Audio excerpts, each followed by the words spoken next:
Joining us now with more, Newt Gingrich. He served as Speaker of the House. He's a Trump supporter and author of the book Treason. Great to see you, Mr. Speaker. Thanks for being here. So it's good to be back. I mean, with Cook and many other nonpartisan independent pollsters now saying that the Senate is likely lost to the Republicans, what does that say? I mean, if Donald Trump loses this White House race and the Republicans lose the Senate, does that suggest that the Republicans nominated the wrong candidate at the top of their ticket? The next 2 weeks are a contest of two parallel universes.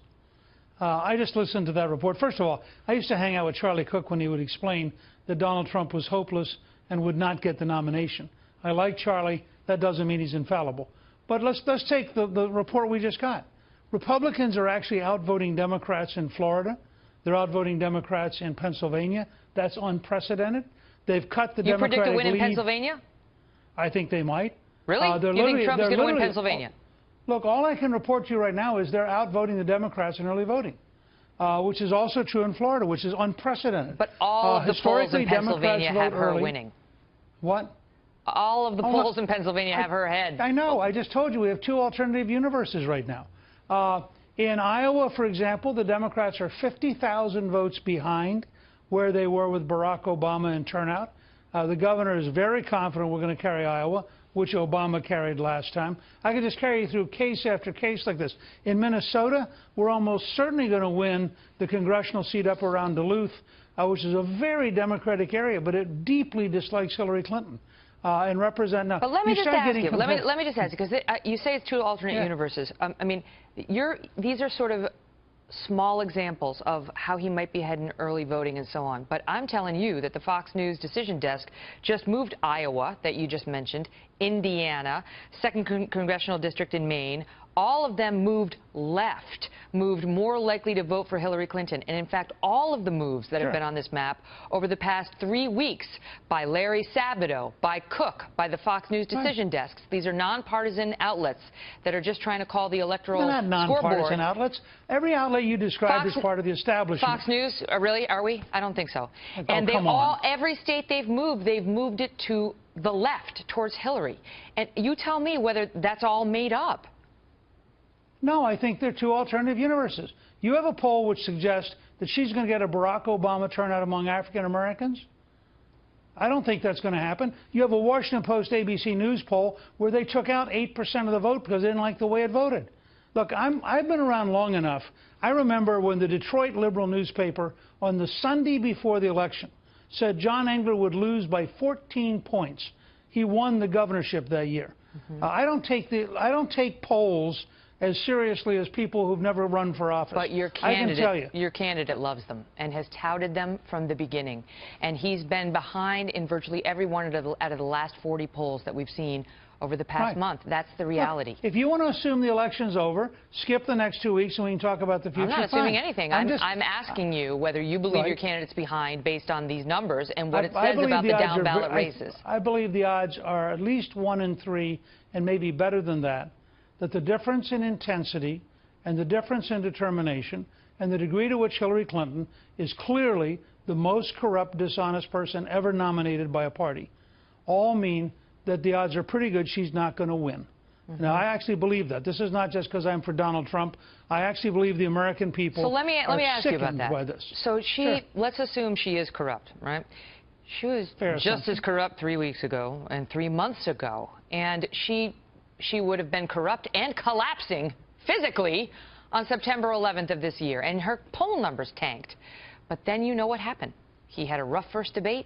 He took the bait on Alicia Machado. He stayed in that trap for a week. The Access Hollywood tape came out, which was not produced by Hillary Clinton.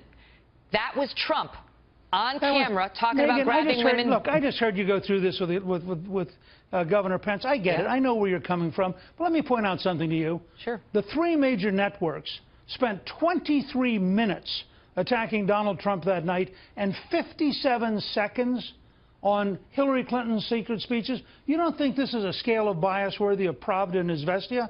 I mean, you want to know why Donald Trump's had a rough time? If Trump is a sexual predator, that is... He's not a sexual predator. Okay, that's your opinion. I'm not taking a position on it. You could not defend that statement. I am not taking a position on it. I'm sick and tired of people like you using language that's inflammatory, that's not true. Excuse me, Mr. Speaker. Donald you have Trump no was not idea whether it's true or not. What we know is that there are at neither least... do you. That's right, and I'm not taking a position on it, unlike yes, you are. When you use the words, you took a position. So what and I think it's very unfair of you to do that, Megyn. Incorrect. I think that is exactly the bias people are upset by. I think that your defensiveness on this may speak volumes, sir. No, what I said let me just is... suggest to you. No, let me make my point, and then I'll give you the floor.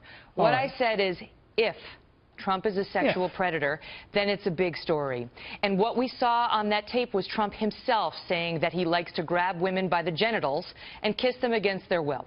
That's what we saw. Then we saw 10 women come forward after he denied actually doing it at a debate to say that was untrue. He did it to me. He did it to me. We saw reporters. We saw people who had worked with him, people from Apprentice, and so on and so forth. He denies it all, which is his right. We don't know what the truth is. My point to you is, as a media story, we don't get to say the 10 women are lying. We have to cover that story, sir. Oh, sure. Okay, so it's worth 23 minutes of the 3 networks to cover that story. And Hillary Clinton, in a secret speech in Brazil to a bank that pays her $225,000, saying her dream is an open border where 600 million people could come to America. That's not worth covering. That is worth covering. You want to go back through the tapes of your show recently? You are fascinated with sex, and you don't care about public policy. Me? Now, that's really? what I get out of watching you tonight. You know what, Mr. Speaker? I'm not fascinated by sex, but I am fascinated by the protection of women and understanding what we're getting in the Oval Office. And I think the American voters would like to know. And therefore, we're going to send Bill Clinton back to the East Wing because, after all, you are worried about sexual predators. Yeah, listen, it's not about me. It's about the women and men of America. And the poll numbers show us that the women of America in particular are very concerned about these allegations and in large part believe that they are a real issue. And don't dismiss the women on whether the summarily. Do you want to comment on whether the Clinton ticket has a relationship to a sexual predator? We, on the Kelly File, have covered that story as well, sir. I will tell you I the just want to hear you polls. use the words. I want to hear you use the words, Bill Clinton, sexual predator. I dare you. Say Bill Clinton, sexual predator. Mr. Speaker, disbarred we've covered... by the Arkansas bar? Disbarred by the Arkansas bar. $850,000 penalty? Excuse me, sir. We on the Kelly File have covered the Clinton matter as well. We've hosted Kathleen Willey. We've covered the examples of him being accused as well, but he's not on the ticket. And the polls also show that the American public is less interested in the deeds of Hillary Clinton's husband than they are in the deeds of the man who asks us to make him president, Donald Trump. We're going to have to leave it at that, and you can take your anger issues and spend some time working on them, Mr. Speaker. Thanks for being here. And you too. You too. So we're taking your thoughts on that. Facebook.com/The Kelly File.